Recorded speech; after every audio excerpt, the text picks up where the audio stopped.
Have you ever felt like words just jump off the page and come to life? Today, we're going to do exactly that. We'll weave a story using 10 powerful English words, and then we'll break them down one by one so you can start using them like a pro. Stick around, because this is going to be a fun and fascinating journey into language. Let's start with our story. In the small, quiet town of Meadow Creek lived a man named Arthur. Arthur was a clockmaker, but not just any clockmaker.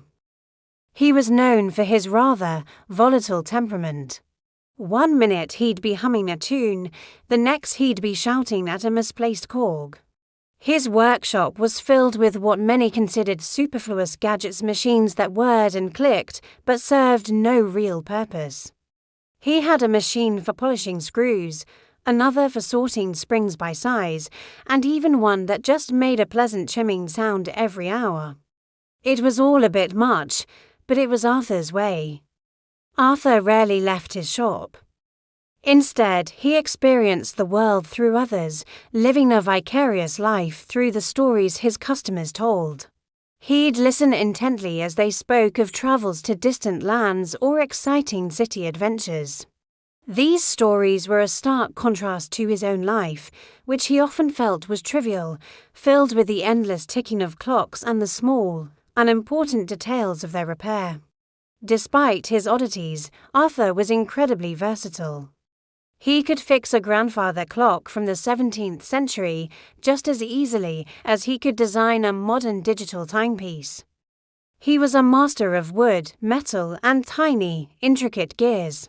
The townspeople knew this, so they were often lenient with his outbursts, forgiving his sharp words because they knew his heart was in the right place and his skills were unmatched.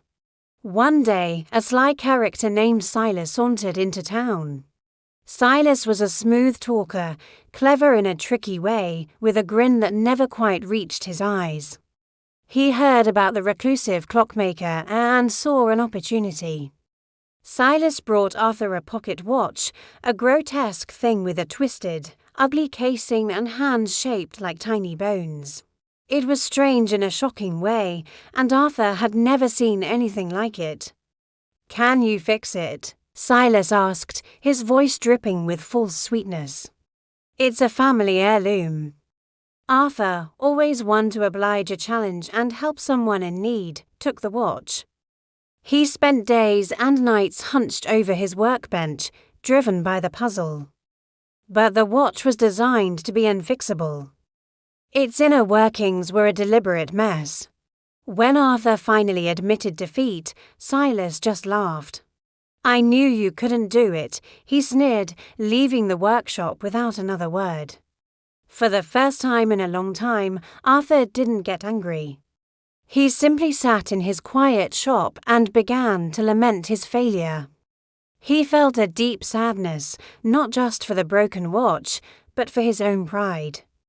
But as he sat there, something shifted. He looked at the superfluous gadgets around him, the tools of his versatile trade, and realized his life wasn't trivial at all. It was filled with purpose and craft. The volatile anger he often felt was just passion. He didn't need a vicarious life, his own was rich enough. From that day on, Arthur was different. He was still a brilliant clockmaker, but the anger was gone, replaced by a quiet confidence. And he even started to travel, just a little, to see the world for himself. What a story, right? Now, let's unpack those 10 amazing words we used. First up is volatile. In our story, Arthur had a volatile temperament. Volatile means something that changes rapidly and unpredictably, especially for the worse. Think of a volatile person who can get angry in a snap, or a volatile situation that could explode into chaos at any moment. Synonyms include unstable, explosive, and erratic. For example, you could say, the stock market has been very volatile this week, meaning it's going up and down unpredictably. Next, we have superfluous. Arthur's workshop was filled with superfluous gadgets. Superfluous means unnecessary, especially because there's more than is needed. It's when you have an excess of something. Synonyms are surplus, redundant, and extra. A great way to use it is, after proofreading the report, she removed all the superfluous words to make it more concise. It's about cutting out what you don't need. Our third word is vicarious. Arthur lived a vicarious life through his customers. Vicarious means experiencing something through the feelings or actions of another person. It's like when you feel the thrill of a roller coaster just by watching a video of someone on it. Synonyms could be indirect or secondhand. A common phrase is vicarious pleasure. For instance, as my daughter traveled the world, I felt a vicarious thrill from reading her letters. Then we come to trivial. Arthur felt his own life was trivial. Trivial means of little value or importance. It describes something that is minor or insignificant. Synonyms include unimportant, minor, and insignificant. You might hear someone say, "Let's not waste time arguing over trivial details." It's for the small stuff that doesn't really matter in the grand scheme of things. Number 5 is versatile. Arthur was a versatile craftsman. Versatile is a fantastic compliment. It means being able to adapt or be adapted to many different functions or activities. You can have a versatile actor who plays many different roles, or a versatile tool that has many uses. Synonyms are adaptable, flexible, and all around. A sentence could be, the potato is a very versatile vegetable. You can bake it, fry it, or mash it. Next up is lenient. The townspeople were lenient with Arthur. Lenient means being more merciful or tolerant than expected. It's the opposite of being strict. A lenient parent might not punish their child for breaking a small rule. Synonyms are merciful, forgiving, and tolerant. For example, the judge was lenient with the first-time offender and gave him a lighter sentence. Our 7th word is sly. Silas was a sly character. Sly means having or showing a cunning and deceitful nature. It's being clever in a tricky or sneaky way. Think of a fox in a fable. Synonyms include cunning, wily, and tricky. You could say, he gave me a sly wink, so I knew he was up to something. Word number 8 is grotesque. Silas brought Arthur a grotesque watch. Grotesque means comically or repulsively ugly or distorted. It's a very strong word for something that is strange and shocking in its ugliness. Synonyms are misshapen, distorted, and bizarre. For example, the gargoyles on the old cathedral had grotesque faces. 9th on our list is oblige. Arthur felt he had to oblige Silas's request. To oblige means to do someone a kindness or a favor. It's when you feel a duty or are compelled to do something helpful for someone. Synonyms are assist, help, and accommodate.